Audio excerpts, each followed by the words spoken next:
विद्यार्थ्यांचो किलबिल आणि गजबजाटात आयज सोमारच्यान नवीन शिक्षणीक वर्साक सुरवात जाली।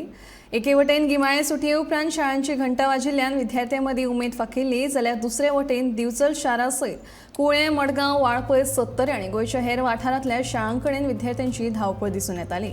विद्यार्थ्यांक शाळांनी सोडपाक तांचे पालकूय आयिल्ले। बेल वाजतकीच विद्यार्थी उमेदीन आपापल्या वर्गांत गेले। तशे पयलीं आपल्या भुरग्यांक बेस्ट ऑफ लक म्हणपाक पालक विसरूंक नात। मजगतीं शाळा सुरू जाल्यो तरी पावसाचो पत्तो नाशिल्ल्यान अजून गरमी सोंसून नजो जाता। ताका लागून विद्यार्थ्यां सयत पालक मातशे काळजीत आसात।